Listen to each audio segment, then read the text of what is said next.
Oh, you didn't know? Your ass better call somebody! The energy revealed.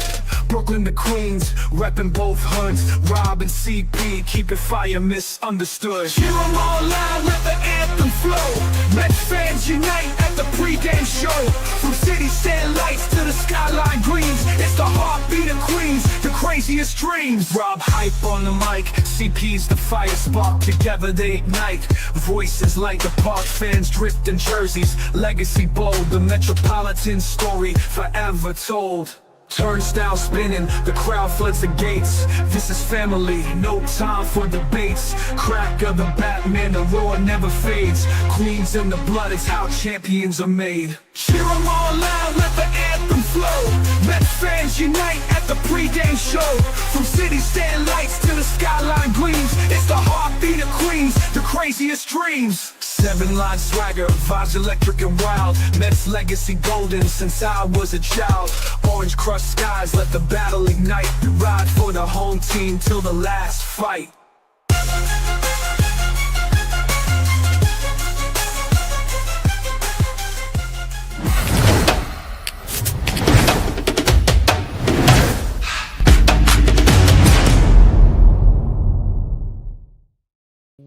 What's up, Mets fans? Welcome back to the Mets PreGame Show right here on the channel and on X as we talk about Game 2 of the series against the Mets and the Braves at Citi Field. How is everybody doing on this lovely Wednesday, August 13th, as the Mets put a beat down on the Atlanta Braves where we desperately needed the win, desperately needed the offense to wake up as the pitching didn't really do their job, but they eventually won because of the offense. We haven't said that enough this year, and it was nice to see. All 13 runs came on 2 outs, 6 home runs, a well-played game, good defense, good bullpen, or at least with Hageman, and good at-bats. And that is what we got to continue to do during this game and continue to do this throughout hopefully the rest of the season, because this is what the Mets need to do as they find themselves 5 games out of the division and 2 up on that with that third wild card spot in front of the Cincinnati Reds. So when it comes to what happened yesterday, right, we know Clay Holmes is just a problem. We all know that. We all know this is a problem, and we got to continue to understand what they are going to do long term when it comes to what they have to do, because our problem right now is the length of our starting pitchers. And we did get a little bit of good news today. Again, we'll see if this turns out to become a good thing, but one of our top pitching prospects in Noah McLean will get the start against the Seattle Mariners on Saturday, and we'll see what he's got, right? He's facing a very good offensive team. They are a dangerous team. They've been playing really well, so he's going to have a challenge. His MLB debut is going to be a challenge. Now, you hope the Mets are going into that feeling good, as they need to win this series, right? I know a lot of people want sweeps, and it looks better if you sweep the Braves and all that fun stuff. But start with winning the series, right? Start with winning today, and we'll talk about a sweep tomorrow. Win the series, and you get a little bit more confidence going into that Seattle series, who's playing pretty well. And what you don't want to be going into, that Saturday game with Noah McLean having all the pressure if the Mets lose a couple of games in a row. You don't need that right now from a guy like that. So what are we going to get from Noah McLean? I have no idea. But what I do know is that the Mets need to play better. And regardless of what McLean does on the mound, it might not be good enough, because we don't know how good this bullpen is going to remain. If they're going to continue to get overused, that is a problem within itself.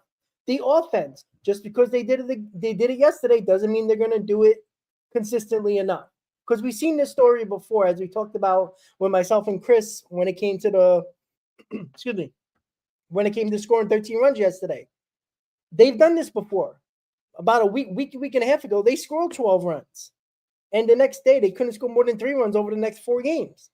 So this is what they have done this before. We're not asking for 10 runs here. It'd be nice. But when you score 13 runs the night before, come out and win a ball game, right? If you got to score 6 runs, you score 6 runs. That is what they have been very inconsistent about. Yesterday, it was home runs, but it was also the base hits with 2 outs. With runners in scoring position, which were huge, which helped us get that double digit or that 5-6 run lead once again. And that is what they have to do.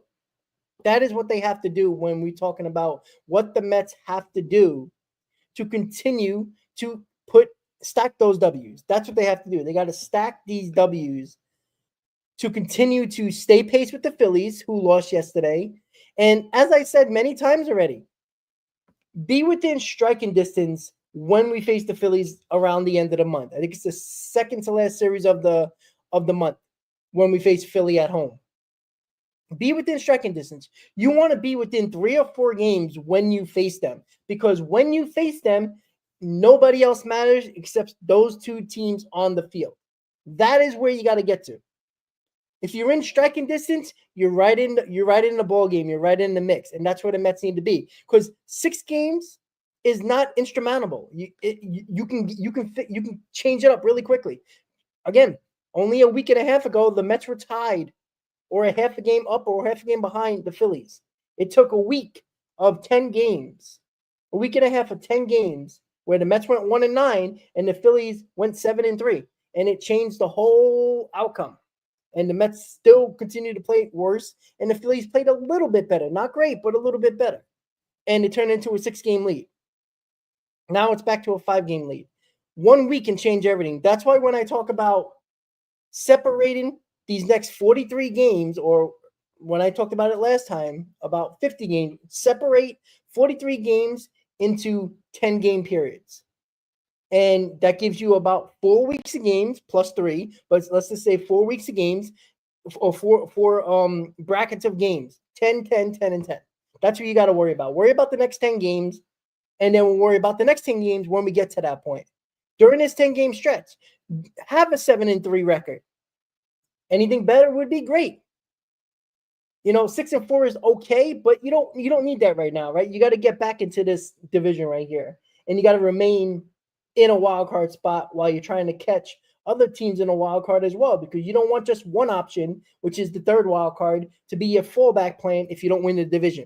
You want to make sure you're right in the mix of that 1 and 2 wild card spot. Not about seeding, because of course, if you get the 1 wild card, you get home games, but it's more about making sure that you got a fallback plan of a wild card spot if the division doesn't work out. That's the other thing as well. So we will see. But the Mets need to have a 10-game stretch. And again, they got to break it down into 10 games. Don't try to worry about September games just yet, right? We're not even there yet. We got 2.5 weeks of games until this month is over. Worry about the next 20 to 22 games, 23 games. That's what we should worry about right now. Obviously, you worry about the Braves today, but we do got the pitching matchup with David Peterson on the mound against Carlos Carrasco. There should be no excuse for not beating the hell out of Carlos Carrasco if you're this Mets offense. Hopefully they got the confidence from yesterday, bring it into this today and beat the hell out of this team. The Braves are not good. They're not good. They're terrible base running. They're not the same team. They make mistakes. Beat them up. With Carlos Carrasco on the mound, there should be no excuse for this offense not to hit the ball and score some damn runs. Give Peterson a lead. If you give Peterson a lead, I feel very confident we're going to win this game. I know Peterson's going to go 6 innings, because even when he doesn't pitch well, he'll go 6 innings. So maybe you can get a start where he can go 6, 7, maybe even 8 innings. God forbid they go 8 innings. If he does that, you save your bullpen 3 days in a row. You saved the bullpen on the Monday off day. You saved the bullpen yesterday because of Hegeman pitching the final 4 innings. And if you can get a situation where you can save the majority, if not all, the bullpen today, you're golden, because you're going into tomorrow's series finale against the Braves, hopefully talking about a series sweep, and then going into that Seattle series on the weekend, feeling really confident, feel like you're back on the winning track, and you got your full force of your bullpen going into that Seattle series, because they got a lot to play for, and we got a lot to play for. You need all those bullets available for that type of series. This shouldn't be a series against the Braves where you should be using a tremendous amount of bullpen with a team that has not played well this year. You need to dominate a game where you force the issue and you force what happens in the game. Don't let the Braves dictate what you have to do in that game just to win it. You dictate the game and you decide what you want to do in every move of a game. Like yesterday, right? The Mets dictated that game. It made, right? Obviously, when they brought in Soto to pitch after Holmes, it was a close game. So Mendoza had to go to his better arms. But once the Mets got a little bit more of a lead of distance and 4 or 5 runs, Mendoza had options, right? He dictated what he can do in this game, right? He didn't have to make unnecessary decisions against a team like this. You're going to have to make those decisions against the Mariners, but you'd rather have all those bullets ready to go for that weekend series. And that is where I think the Mets could find themselves in a good spot here, because you won the game against the Braves yesterday with Holmes not pitching well. Even with him not pitching well, you saved your bullpen thanks to the Mets offense, and Carlos Mendoza put it in Hageman for the final 4 innings. That was huge. And the reason why it was huge because you got Peterson today. You know he's going 6 innings. You hope he can go more. And this is a situation here where I think Peterson will pitch well. If the offense can give him a nice lead, you can get David Peterson to go really deep into this game. And I think that is so important for this team to really keep these bullpen arms so rested going into tomorrow's game and the next 3 against Seattle during this homestand. So let's see what happens. But I do feel confident in this game. Me and Chris yesterday talked about it in the pregame. We felt confident in yesterday's game. We had no reason why we felt this way. That it just felt like a good vibe yesterday. Like this team was going to show up, and they did. And kudos to them. You get credit for that, but they got to be consistent. They got to come out the next day and do it. They can do it again. They can't do it for one day and then not show up today. It's been the season of inconsistency. So the consistency needs to start happening, and from yesterday until the end of the year. We need consistency here through this offense. So we'll see how everything plays out, but I'm confident again in today's game, right? Probably more because David Peterson's on the mound against Carlos Carrasco. Carlos Carrasco shouldn't pitch more than 4 innings today. If he's pitching more than 4 innings today, that means the Mets are not scoring runs. And if they're not scoring runs, that means we got to have a close game. We got to use more high leverage guys. And now you're using guys that you shouldn't use when a team is not better than you. You need to dictate this game. Dictate what happens in this game. Dictate the pitchers you want to use in this game. And if you can avoid your high leverage guys, great. Because that should be the goal. To get that offense going, get David Peterson doing what he's been doing on the mound, and dictate the game. And that's what the Mets need to do. Hopefully they do it. But that's why we watch the game, because we have no idea. We just hope they do. So let's check out the comments really quickly, guys. Jose, I see, are the Padres the best team in the NL West? I mean, maybe. I mean, they're probably going to pass the Dodgers because the Dodgers haven't played well. But at the end of the day, who cares who's the best team? Like, haven't we learned our lesson before? Were the New York Mets, the 3rd wildcard team, the best team in the playoffs last year? No, but they were 2 wins away from getting to the World Series and in the NLCS against the best team in baseball, in the Dodgers. So I don't really care about that. Like I said, I just want the Mets to get into the playoffs. Find a way to get into the playoffs. That's all I care about, right? If it's a division, great. I'd be happy with that. But if it's a wild card game, if a wild card spot is where the Mets make the playoffs, it sucks you have to play in a wild card series, but you're in the playoffs. And you see what happens when a team gets hot, like the Mets last year, like the Diamondbacks the year before that, like the Rangers the year before that. You know, that is what you have to look into and look forward to, is just getting into the playoffs. Because if this team starts to get hot with the clutch players that we've had in the playoffs, or that have been a clutch player in the playoffs, you know, we got Lindor, we got Juan Soto. These guys are clutch players in the playoffs. You got Pete Alonso, not a lot of experience, not a lot of games played in the playoffs, but when he got an opportunity to play in the playoffs, he has good numbers. Brandon Nimmo has decent numbers, right? Marte has been a beast in the postseason, especially as a Met. He in 2022, he was the only one hitting in the postseason. And look at last year, how many big hits he got in the postseason. Get these guys to the playoffs. I think they'll show up because they've done that in their career. And that's what I'm hoping for. So I'm not worried about who's the best team. Is the Padres the best team in the West? Great. But you know what? They've been notoriously chokers in the playoffs. Right? Even when they got over the quote-unquote hump of beating the Dodgers in the playoffs, they failed the next round. So they've been big chokers in the playoffs for years with a lot of money being spent and probably better rosters than most teams in the playoffs. So they've been chokers. So until they actually do it, I don't consider them a threat. Even though the Mets can't beat them, I don't consider them a threat because they've choked numerous times over the last 4 years. So I don't like that matchup with the Mets, but I'm not going to hide from it. I think the Mets can beat anybody just like anybody can beat the Mets. So I don't look at it that way. And, you know, you can have 105 wins and the Mets can have 92 wins. What does that really matter when you get into the playoffs? Nothing. It's about who gets hot at the right time, and that's what I worry about. If Mullins and Alvey could get on a tear, we wouldn't be able to ride this into playoffs. Yeah, sure. Like I said, I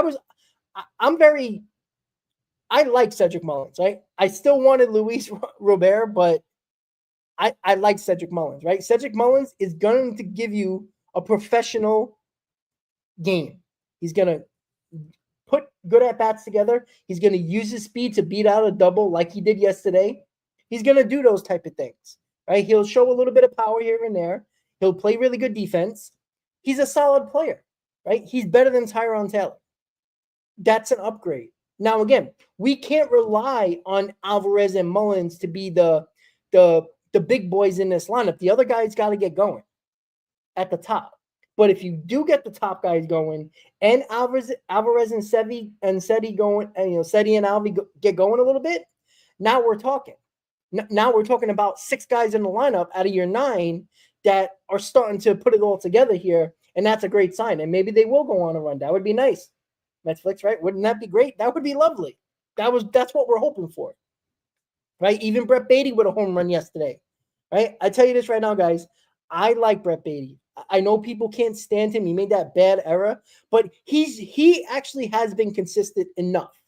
He hasn't been overly consistent, but he's been consistent enough. He's been more consistent than Vientos, more consistent than Mauricio, and I feel like Brett Beatty puts a better at-bat together than any of those other 2 guys, to be honest with you, right? He works counts. He doesn't strike out as much as the other guys do, and I just think he puts better at-bats together, and I think he's better defensively than both of them. I don't think Ronnie Mauricio is a good defender. I think he's lazy and lackadaisical playing defense. I think Brett Beatty plays a better defense. Look, everybody's going to make an error, and that was a bad throw that day. But I think overall he's going to be a better player.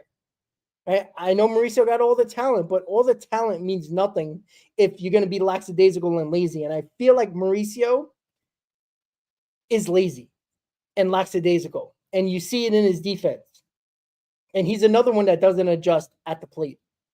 He's another one that would just swing at 3 pitches in a row just because he feels like it. He doesn't adjust. He doesn't plan at the plate. Vientos doesn't adjust. We've talked about that many times. I do think that Brett Beatty does have a plan up there. And I like to see Brett Beatty play more. And again, the lineup is exactly what we saw yesterday. I know David was talking about it. One of the members of the channel have been talking about it, the consistency of the lineup. Now, I still think that it's hard for Mendoza to keep a consistent lineup, but he did it today, right? They scored 13 runs yesterday. He's throwing the same lineup out there today. But I'm gonna ask everybody in the chat, what if they don't score runs today? You want to keep that consistent lineup that scored 13 runs yesterday and no runs today?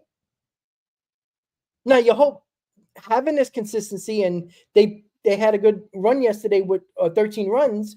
You hope that they have a similar game, not, again, 13 runs. We all like that, but let's say they score 6 runs today. That should be enough to win a ball game. If it's not, then we're going to be talking about the pitching being the problem. So it's the same lineup as yesterday, and there has been times this year where the Mets had consistent lineups, but they didn't score, and that's when Mendoza has to change it up. So we'll see.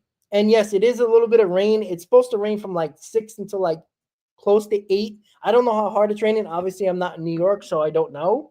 I just looked at the forecast. It looks like there's like 85-90% chance of rain over the next 2 hours there. But after 8 o'clock, it's supposed to like calm down. So hopefully they can start the game on time, right? I don't want rain delays and stuff like that because that takes David Peterson out of the game, which is not what we want. We want Peterson in the ball game. So if the Mets can decide to not start the game on time, and if they don't start the game on time, that's okay. Their main goal here is to keep Peterson on the mound as long as possible. You can't have him start the game and pitch 3 innings, and then the rain starts coming down, and it's a 45-minute to an hour delay. Peterson's probably not going to come back out, and that's when you got to use a lot of your bullpen, and that would suck. So the Mets are going to be careful with this. The Mets have control over the game until the game starts. So the Mets need to control this. If it's raining hard, don't start the game at 7 o'clock. The Mets have control. The home team has control over playing on time because of weather until the game starts. After the game starts, it's up to the umpires, and you don't want to leave it to them because they can stop the game whenever they want to when that game starts. It can be the first pitch of the game. If it's pouring, they might stop it. So the Mets have control over that right now. So hopefully the Mets make a good decision. If it's raining too hard, don't start the game on time. Let it be delayed a half hour, right? That might suck for a lot of people that got to go to work and got to go to sleep, but I'd rather have David Peterson out there than worry about me going to work the next day. All right, I'll worry about that, right? It's my judgment call to stay up or not to watch the game. So do what they need to do. We'll see. And my holy Mendoza might change it again, but let's not act like this hasn't. Again, guys, go back to last year when the Mets were riding that hot streak from the middle of June until the end of the year. How many different lineups we had, right? It was constant different lineups. Nimmo was 4th, 5th, 4th, 5th, 3rd, 4th, 5th, 6th, depending on where Vientos was. And from 6 through 9, it was changed every day. So let's not act like, and this is the problem. When they're not going well, everybody's going to blame the roster construction and changing the lineup every day. But they changed the lineup every day last year. It's just that they won, so nobody cared about it.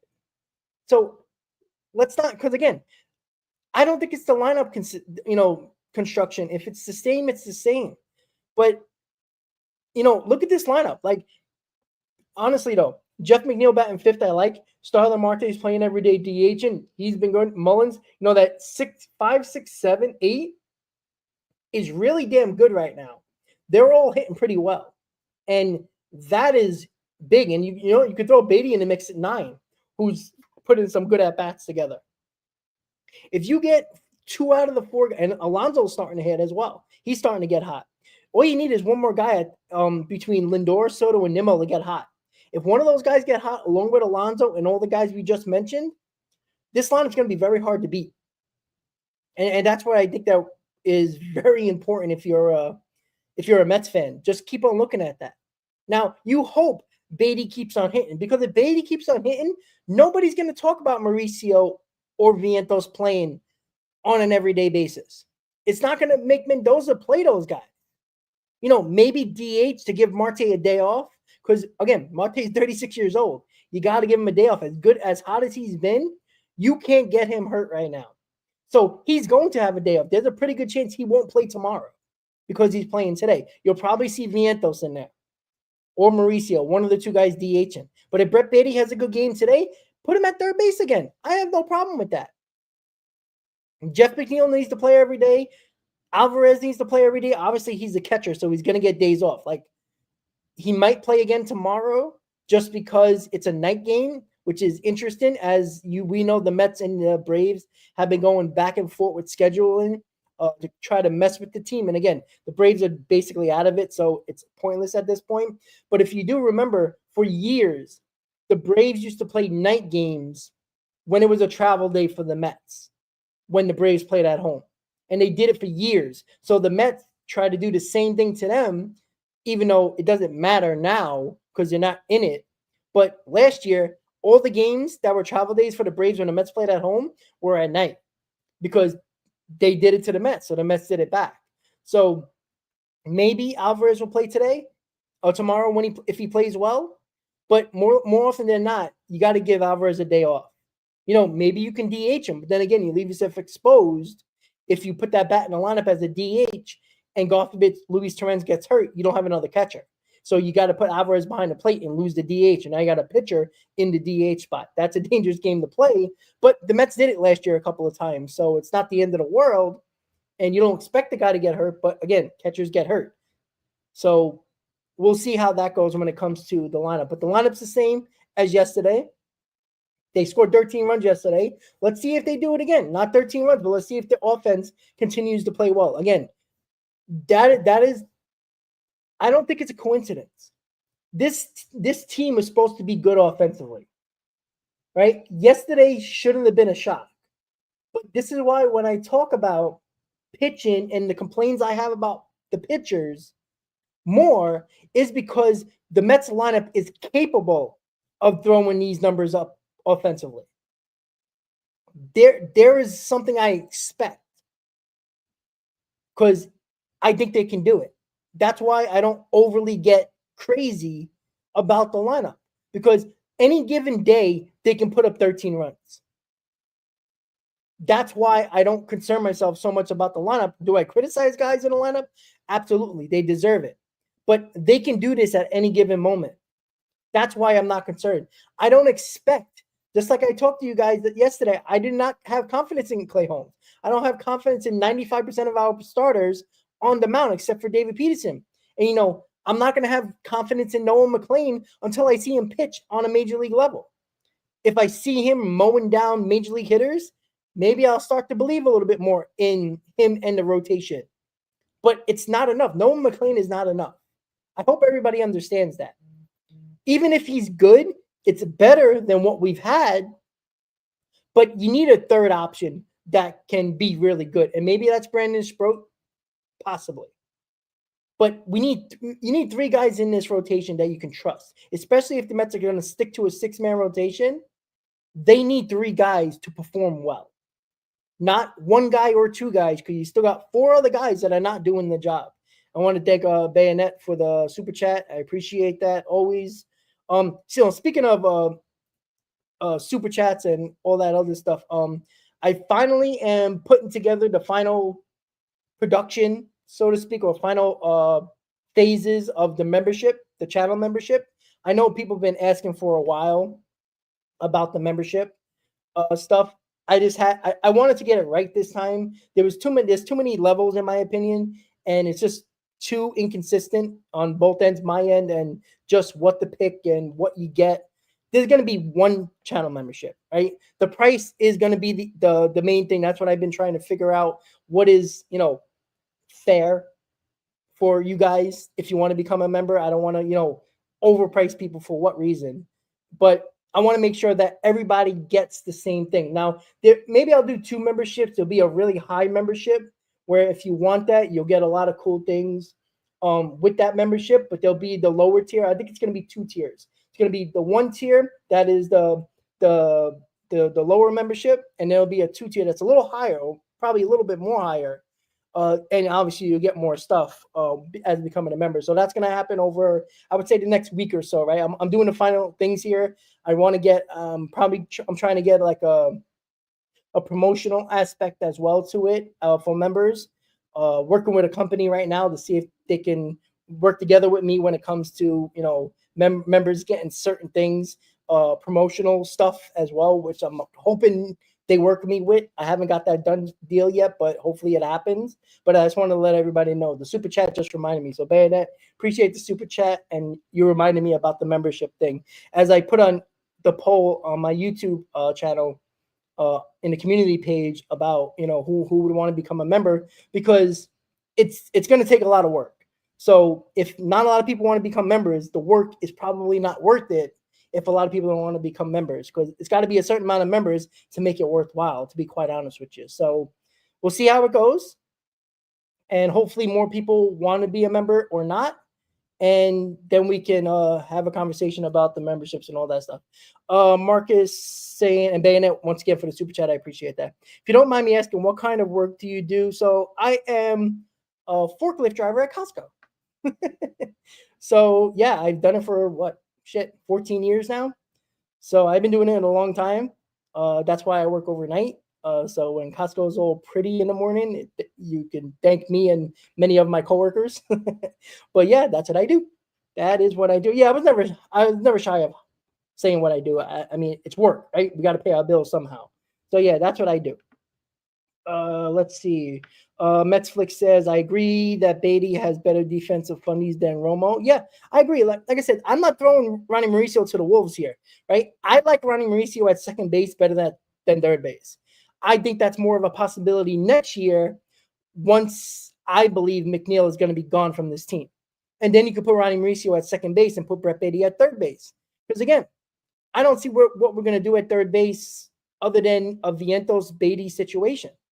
And I don't think a lot of people are going to fall in line with Vientos again at third base. Now, again, if Vientos shows up in the playoffs and, beats the ball up again and plays well, maybe we'll have another conversation about Vientos at third base. But I don't like the inconsistency of Mark Vientos. I don't trust him. Not that I say I trust Brett Beatty, but right now he's been more consistent than Mark Vientos. So that's a discussion for the offseason. But right now, I want Brett Beatty playing. Brett Beatty provides more consistency at the plate. He provides better defense than anybody else that has currently played that team, currently played that position. So I'd rather just not worry about it and play Beatty every day. And if you want to give McNeil a day off at second base, put him at DH one day and play Mauricio just to get him at bats, fine. I don't want Vientos playing. You can't trust him. I mean, the Mets tried Vientos at DH, and he still didn't hit. I know he had that 11-game hitting streak, but it was a lot of freaking singles. It wasn't like he was hitting, 5 home runs in that stretch. He hit 1 home run. I know one was, robbed from him, so he would have had 2 home runs in that 11-game stretch. But he still wasn't hitting for much power. He was hitting a lot of singles. That was it. We don't need singles from Mark Vientos. One, when he gets on the base paths, he's a slug. So he just makes it harder for us to score while he's on the base path. And he needs to be a power guy. If that power is lacking, he's useless for this lineup because that's what we need. And at least with Brett Beatty, I don't mind Brett Beatty hitting singles because Brett Beatty has speed. Beatty can run. So Beatty, who provided more power this year than Mark Vientos, he also provides other aspects of the game offensively that is better than Mark Vientos. Mark Vientos should be a better power hitter, but he's not showing that right now. Vientos, make no mistake about it, Vientos started the year as our third baseman because of his power potential. Other than that, that's it. There's nothing else that he does well. He doesn't play good defensively. He can't run. And all he has is his power. When that went away, he is useless for this lineup. At least with Brett Beatty, and I can see the same thing what the Mets are thinking of Ronnie Mauricio, he provides speed. He provides better running capabilities than Mark Vientos, both of them. But Brett Beatty right now has been providing a little bit more power than Mauricio and a lot more power than Mark Vientos. And he's played better defensively. So that's why Brett Beatty should play every day. And we'll have a conversation on who should be our third baseman in the offseason because we're not there yet. We got 43 games to go in the season. We're in a wild card spot up by 2 games, and we're 5 games from the Phillies. That's what we should be concerned about. Excuse me. Yeah, Nimmo's contract from hell. I've said it for a while, right? I never liked that Nimmo contract. Again, go back, what was it, 2023?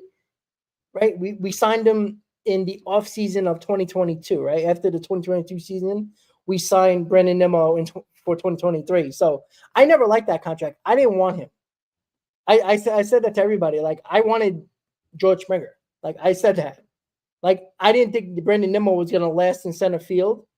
And it took him, 3 months into that new contract, where the Mets moved him to left field because he has a noodle arm.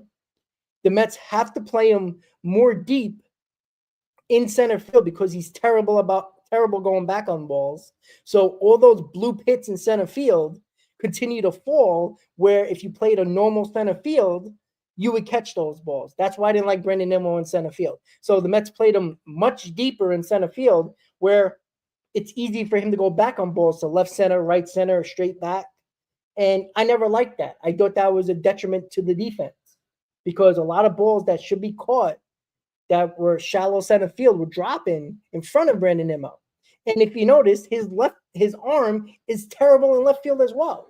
He can't throw nobody out. It's very annoying.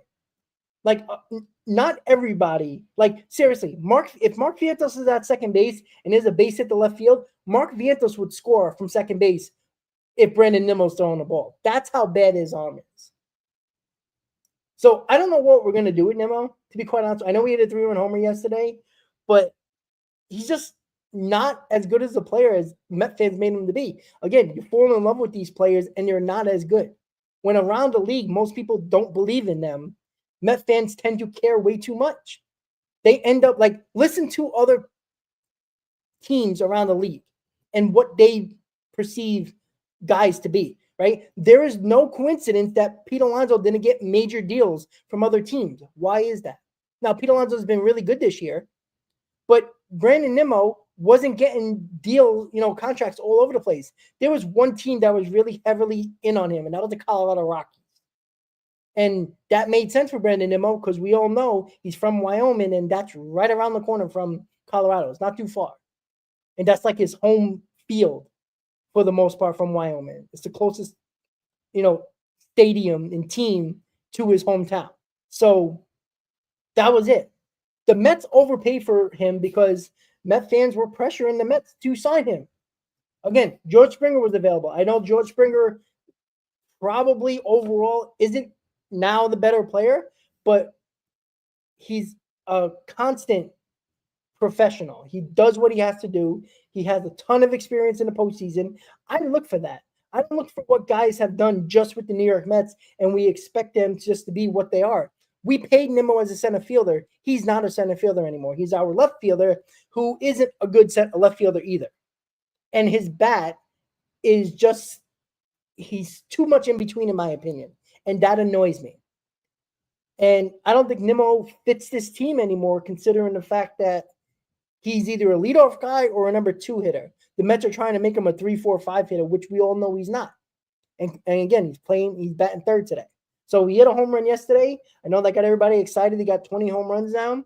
But I'd rather have 5 to 6 less home runs and have his average up 30 points, because that means more to us than what he provides home runs wise, because his home runs require more terrible swings, which lead to a lot more strikeouts, which means less on base for Brandon Nimmo, which was his calling card. So it is what it is. We got him. I don't think we could ever get rid of him. That contract's hard to trade, and we're just going to have to deal with it. My holy, yes, McLean will be super nervous. Of course he will. Let's just hope that nerves makes him pitch well. And yeah, Carson, and again, did you see these guys at AAA today, guys? Jet Williams hit his first home run in AAA. Carson Bedge made a diving catch in center field, and he was 2 for 4. These guys are already tearing up AAA. Now, it's only 2 games, so I'm not going crazy, but they are starting to tear up AAA now. Carson Bedge is badass. And when I talk about people, when people are like, oh, I couldn't believe you traded Drew Gilbert, Carson Bedge was the reason why. Carson Bedge and Jet Williams were the reason why Drew Gilbert was expendable. And again, if Tyler Rogers does what we need him to do for the rest of the season and into the playoffs, then it's a good trade. I don't care about next year. There's a pretty good chance that Carson Bedge and Jet Williams might be better than Drew Gilbert. And again, Drew Gilbert could be better than all of them. But that's why Drew Gilbert was expendable. And Carson Bedge have moved up the ranks rather quickly in the farm system. I mean, he only got drafted, 2024, excuse me. Like, it's a year, and the guy's in AAA already. Jet Williams took a little bit longer, but he's here now, and they're both playing well. and we'll see what Tong does on the mound in AAA. And Ryan Clifford, I haven't looked at his stats, but they haven't really shown highlights of him. So you're just assuming he's been a little bit rusty and a little bit not good. But again, we'll see. Long time to talk about that stuff. Let's see. Vientos will improve if they fire Chavez. Yeah, Marcus, I don't believe that. I'm sorry. I'm sick of people. I'm sick of people trying to blame everybody else but the player. Eric Chavez was here last year, guys. Do we all forget about that? Like, I'm sorry. Don't give blame to Chavez now, but yet nobody gave credit to Chavez when Vientos was rolling last year. You can't do that. That's why I get upset. Like, nobody was complaining about Chavez last year. When Lindor was hitting like an MVP, when Vientos was just killing it last year, nobody brought up Chavez. You know why? Because Chavez doesn't matter. If Chavez mattered, then you would have gave him credit for last year, and nobody did. So Vientos has nothing to do with Chavez. Vientos is Vientos' problem. When he gets to the plate, he doesn't adjust. He continues to swing at that goddamn slider outside of the zone, and he can't catch up to the fastballs like he did last year because he's so concerned about the breaking pitches that have been constantly getting him out all year. He has not adjusted. He's not willing to take the walks. He's willing to strike out more because he's swinging at those damn pitches outside the zone. If he would take more walks and lay off those pitches, eventually the pitchers are going to start going in the zone, and that's when he can attack. He hasn't changed. That's not a Chavez issue. That's a Vientos issue.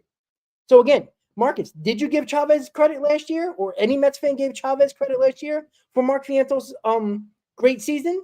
Nope. You know why? Because the hitting coaches don't matter. And if you're going to blame Chavez, give him all the credit for last year. But you're not going to do that because nobody did. We weren't having conversations in the offseason about, how great Chavez was with Vientos. You know why? Because we know it's not true. It was because they didn't have a book on Vientos. They continued to throw him fastballs. And again, I say this all the time, and too many people don't want to listen to it. It takes a full year for teams around the league to have a full book on you and adjust to what you've done well. And then they change that on you. And how do you stay in the majors? You adjust with them. Vientos hasn't done that. So this is not a Chavez issue. It's not. Because nobody was giving Chavez credit for Lindor's MVP season last year. Why wouldn't you do that? Because you're not. Because nobody cares about the hitting coach until you're not hitting. That's the problem. If you're not going to give him credit, don't give him the blame. This is all on Mark Vientos. All right, let's see.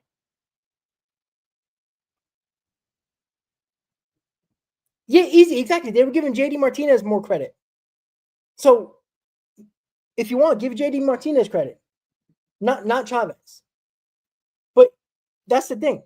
Like, don't give Chavez the blame because nobody was giving him credit last year for the hitters that were doing well. And that's the annoying part. So let me ask you something. Why is nobody giving credit? Why ain't nobody giving credit to Chavez for Jeff McNeil, who's having a resurgence type of season? You know why? Because nobody gives credit to hitting coaches. That's why. So that's my problem with it. And it's unfortunate, but it is what it is. Give credit where credit's due, or don't give them the blame. I give the credit to the player and credit to and blame to the player. Whatever it does, that guy deserves, he'll get. Right? Yeah. Right? Nobody was blaming Chavez for Pete Alonso last year. Why ain't nobody giving Chavez credit for Pete Alonso's resurgence? You know why? Because it doesn't matter. Because it does. The hitting coaches are not that important. They're there as a scapegoat for somebody to blame. And you know what? It's working. More people are blaming Chavez than the players. Vientos is not playing, and he's not been good this year because of Vientos, not because of anybody else. Stop blaming Chavez. Blame the guy that's in the play. It's just that simple. Yeah, exactly, UWL. Pete Alonso got his own hitting coach. And most of these players that make a ton of money, and probably the majority, have their own hitting coaches in the offseason, right? Chavez is just a scapegoat for teams. And hitting coaches are a scapegoat for all the teams. When they're going well, nobody talks about the hitting coach. But when they're going bad, it's the hitting coach's problem. So it is what it is.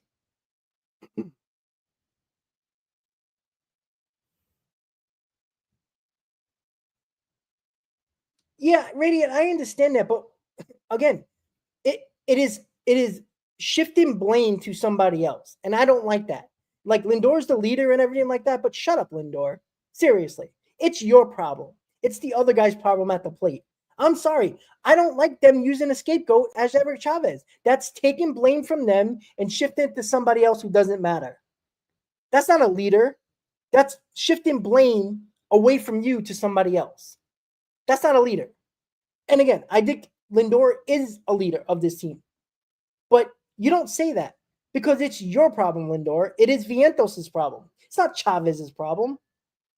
They're going to put it on him because they can. And again, this is the propaganda that players and GMs put on everybody else but themselves. Right? That's why when people weren't blaming David Stearns for a trade deadline that they had, last time I checked, he was the one picking up the phone. It's his fault. But no, everybody was blaming everybody else, like overpay, and they didn't trade him, and they didn't do this, they didn't do that. No, Mingo, it's not real talk. It's stupid talk. Chavez is the biggest scapegoat. Hitting coaches, pitching coaches, assistant coaches are all scapegoats. Even managers nowadays who doesn't have all the control in the world over their team are scapegoats. That's the problem because you can't fire the players. You can fire coaches. And in the real world, that is a scapegoat. You know how, like in the real world, where managers have to blame their workers, their employees, and employees are usually the first ones to go prior to managers? Guess what happens? Right? They use the employee as a scapegoat. That's what it is. Oh, I'm sorry, Mingo. Sorry about that. I just saw your comment, and it looked like it was directed toward me. So, yeah. I mean, that's the thing. Like that's what I just don't understand. Like the players using Chavez as a scapegoat is just them not trying to put blame on themselves. And is that just a weaker player or a weaker minded player? No, because Lindor was an MVP last year. But again, if Lindor was having an MVP season while Chavez is the hitting coach, why didn't I have people talking about Chavez getting credit? Because nobody gives them credit. You can't have it both ways. You can't criticize the hitting coach when they're doing bad, but not give the hitting coach credit while they're doing well. It's stupid. It's just a way of people feeling better. And Wayne Chen is one of my coworkers. 100. I agree. There we go. So, yeah. Well, Dakota, if he wasn't there, then he should be fired. Then that's on the Mets, right? Like, show up to work. Like, there's a lot of people in this world that show up to work and don't do nothing, but they still show up, right? Fire them, right? If the Mets believe that Chavez is not showing up for his job, whatever if his job is important or not, then fire him. They're not firing him for a reason. Whatever reason that is, I don't know. So I don't care about Eric. I don't care about Chavez. I don't care about Jeremy Barnes. I just don't care about those guys. I don't. I care about when Vientos is at the plate, is he adjusting to what the teams are doing? I see nothing of an adjustment. That's on Vientos. Lindor going through it is not me blaming Chavez. Lindor, you've been an MVP candidate. You've had MVP type seasons with the Indians and with the Mets. Wake up. He's not walking to Chavez and saying, hey, do you know what my problem is? They know what their problem is. They've been fixing it their entire career. That's why they're still in the majors. That's why they become very good players, because they're able to adjust. Like, there's a reason why players who shift to one team to another still continue to perform like they've done in their career. It's not because of the hitting coaches. Shit, it's not even because of the pitching coaches. It's because they're able to adjust on the fly when things are going wrong to get better. That is on the player every single time. So, but we'll see. Well, Dolo, sure, but again, I don't think it's about the hitting coach, though. I just think that it's a lot mental that goes on with these guys in the batting, at the plate, in my opinion. I think they think too much. I think the problem with Francisco Alvarez was he was thinking way too much. And again, the Mets didn't tell you they sent him down because of his hitting. It was because of his defense. Alvarez took it upon himself to fix what his problem was at the plate. The Mets didn't even say a word about his hitting. So they weren't concerned about his hitting, which they should have been, which just tells you that they know it's all in the head of these players when they get to the plate. Remember, getting behind the plate, what they were trying to do with Alvarez was, hey, you got to stop blocking balls. You can't backhand everything. That's a coaching issue. That's a situation where you get a guy, you throw balls in the dirt and say, hey, turn your glove over. Don't keep on backhanding it. Turn your glove over. That's what you're supposed to do. That's instructional. What do you tell Mark Vientos to do at the plate? Hey, stop swinging at that slider. No, coach. I like that pitch. Well, come on. That's not a conversation they're having. Vientos knows what he's doing wrong. It's up to him at the plate to fix it. So that's the way I see it. I'm not blaming a coach when I was slumping at the plate. I know, especially now when they have video of themselves swinging and where their hands are and what they're doing at the plate. They see everything. When I was in school, there wasn't much video to watch. I had to realize what I was doing in the cage while I was practicing. I was like, wow, my hands are a little higher than usual. All right, let me lower them a little bit. I seem like I've been a little late to the ball. So let me lower my hands a little bit. I can be a little bit quicker to the plate. Like, it's things like that you have to adjust yourself. No hitting coach is going to sit there for hours to fix that. And it's probably not going to work anyway. So, and again, JD Martinez is a different story because he was a player. And I tell you this right now, players listen to players. They're not going to listen to players who were players 12 years ago. They don't care. All right? When there's a player on your team that is currently on your team, you're going to have a conversation with them a little bit more because they're in the box with you during that game. It's a huge difference, right? There was a lot of times when I had teammates that we used to be in a cage, especially if you had, I bat left-handed. If there was another guy on the team that was a left-hander as well, we would be in the cage working with each other, not the other way around when it comes to coaches. Now, of course, you're going to have a conversation with your coaches, but these guys are not going to do enough. They're not. I had more knowledge coming from another guy on my team, a teammate that was left-handed, because we can relate being on the same side of the box. It's easier to relate than a coach that's sitting in the dugout the majority of the year and standing behind a cage. What is he going to tell me that I already don't know? That's the thing. So it's weird, but it's an obvious problem. What Vientos is going through, he has to change it. Now, if it's all in his head, that's something that a coach can't deal with. Send his ass to a sports psychologist. I don't know. But it's not that. Like, the talent doesn't just fall off the map. It's all about adjustments in sports. If you don't adjust, you will find your way out of the league. It's just that simple. No matter what sport you play. Just because you have one great year doesn't make you the same player that you are. You have to be consistent. And to be consistent is adjusting on the fly when things are changing. Right? Why do you think in football there's constant different defenses and constant different offensive plays? Because you got to adjust. When the defense is doing the same thing that's stopping you, you can't run the same offensive plays. You got to change it up. Right? If they're stopping the run, you're not going to run the ball anymore. You're going to start doing play action passes. So you can push the defense up a little bit so you might get a little hole behind them to make some passing plays. You see how that works? It's the same thing in baseball. If you're going to do the same thing when the other team is changing what they're throwing you, and you're doing the same exact thing as last year that made you successful, but what's changed? It's not your batting stance. It's not your hands. It's not your bat speed. What is the difference? They're pitching to you differently. So you have to adjust. They have not done that. A lot of these guys have not. And especially the younger players. So until they do, they're going to be shit. It's just that simple. So with today's game, we got David Peterson on the mound against Carlos Carrasco. The offense needs to beat up Carlos Carrasco today. Beat up on him. You know you're going to get 6 innings at least from David Peterson. Hopefully he throws a gem and he gets 7 innings, maybe even 8 innings. Shit, I know this is crazy, but maybe even a complete game.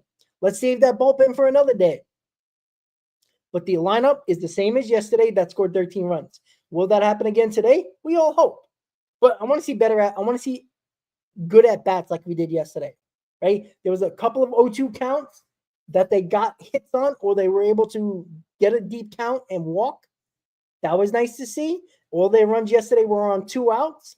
Great to see. They were 4 for 8 with runners in scoring position. That's really nice as well. It's a good start. But they haven't been consistent all year. They need that consistency to continue. And until I see that, there's not enough proof to show me that just because they got the same lineup as yesterday, they're going to perform. Now, I hope they do. I hope we're talking on the postgame how good they were again. And then we can have the conversation about, okay, the offense is looking like something now. We'll see how it goes. We're playing a bad Braves team. Continue that. Continue to bury this team. Like, there is not enough stomping we can do on the Braves. I want to keep on stomping. Put your foot on their throats. Right? Don't let them up from air. Right? They don't deserve it. Screw them. So, and RSW, there might be a delay. I know it's raining. Again, I'm not in New York, so I don't know. But I saw the weather. It looks like it's going to rain from 6 until 8. And it has 90% chance. So if I'm the Mets, who can control, if they start the game on time before the game starts, the Mets have control over it. If it's raining, don't start the game. Because you don't want it, because if the forecast is wrong and it continues to rain and you start the game, the umpires have control over it then.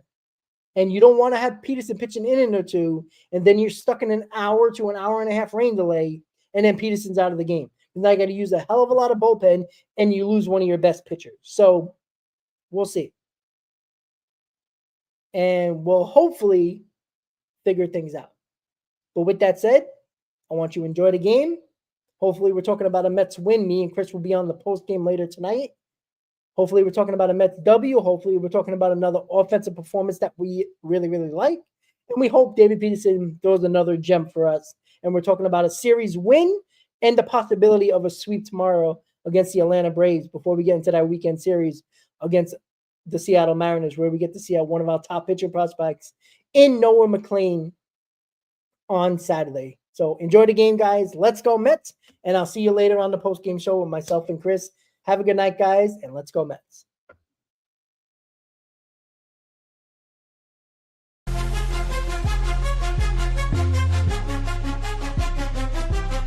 Seven train rumble, headed to the field. Orange and blue vibes, the energy revealed. Brooklyn to Queens, repping both hoods. Rob and CP.